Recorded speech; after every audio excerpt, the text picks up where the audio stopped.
The Lumix S5 2X is boring.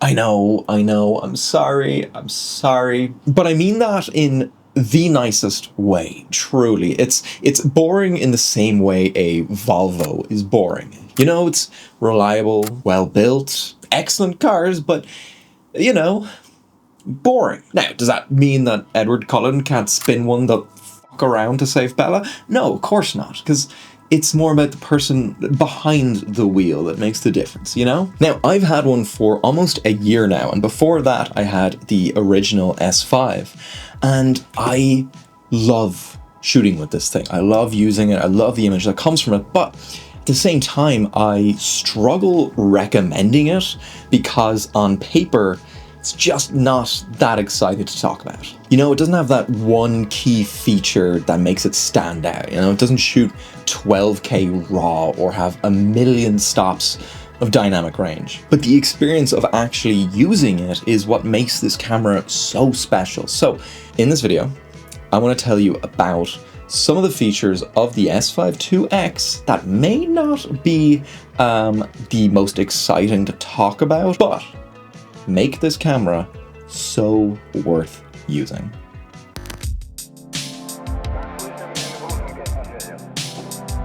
So if you're wondering what OpenGate is, it's this.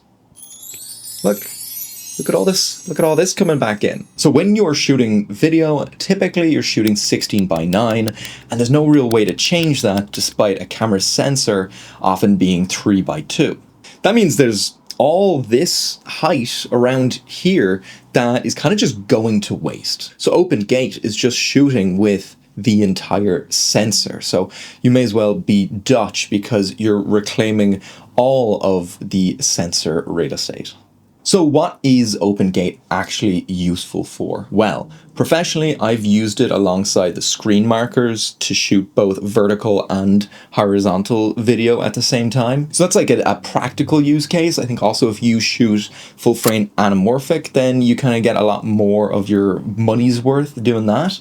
But for me, honestly, I just really like how it looks. It has such like a uniquely photographic feel about it because it's kind of mirroring what you get out of like a 35mm photo. But mark my words, we are going to start seeing this feature on like every new camera that comes out. I mean, the Blackmagic Pixis already does it. The Fuji XM5 does it. So if the next Sony camera comes out and it has an OpenGate feature, then you owe me an essay on the Dutch reclamation of land. I will also accept haikus. The current version of Vlog and V-Gamut does not get enough credit. When it comes to color, everyone always mentions either Fuji or Canon or Arri or Red, but never do I hear Lumix being thrown into the conversation, which I personally think is ridiculous. The Vlog has so much latitude, has beautiful color rendition, and it is just so easy to work with. And because it's so easy to make it look good, it makes me look like I actually know what I'm doing. So, bonus lesson, get tools that help you fake it until you proverbially make it. All right, I have one more major feature I want to talk about, but I have some honorable mentions that I want to just kind of throw out here, just so you know about them. So, first, autofocus. Not as good as Canon or Sony's, but a huge improvement over the original S5 and actually usable. It works exceptionally well with adapted Canon glass, and that's a huge deal for me because all of my lenses are EF. I only have one native L-mount lens, and it's the kit lens that came on my S5. Everything else is EF. And before light, this is a recent feature that just came out in the last update, and it's kind of like an OpenGate mode light. It shoots in 4K and not 6K, and it shoots 50 megabits per second, but it's still 10-bit. Stabilization.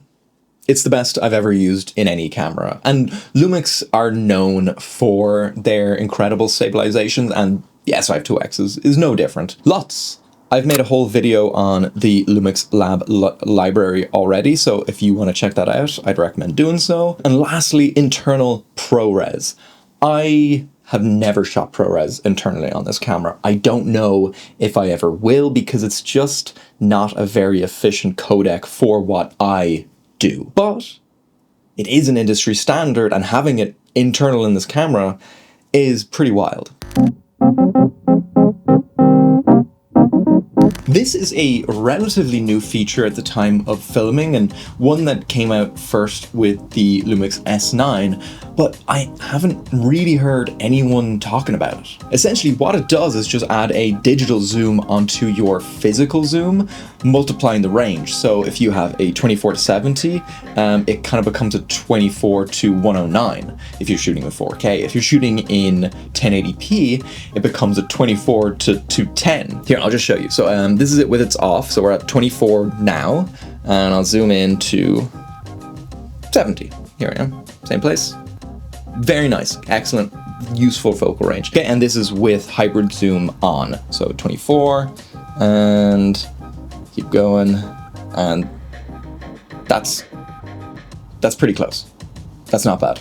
Look, you can see my little pimple. The one downside to this is that it doesn't work with the 6K open gate mode, because you're using the down-resed sensor size here. So 4K works great, and then with 1080 you get even further reach, but open gate, nothing. Now, obviously you're not getting like the true accurate like optical performance of a 109mm lens or a 210mm lens, but what you are getting is essentially a knockoff 24-105 f2.8.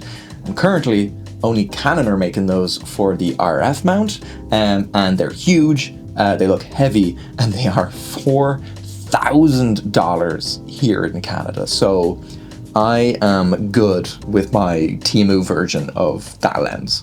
So while none of the features I mentioned are like particularly flashy on their own, I feel like together they make for this like absolute workhorse of a camera. It's like the Power Rangers, you know? It's like maybe Vlog is like the Red Ranger, Open Gate or like Stabilization is the Green Ranger, and then they all come together to make like a sick fucking alien killing mech. I think that's what Power Rangers was about. If you're a Lumix user, let me know what your favorite features are, especially if they weren't mentioned in this video. And if you're a Sony user or any other systems user, oh my god, let me know what feature you'd like to see implemented in your system or vice versa. Anyway, if you like this video, go check out my breakdown on Lumix Lab, or you can check out how you can get the filmic look on dang near any camera. So, my name's Robin, and I'll see you in the next one. Slán leat. I didn't check once if the audio sounds okay.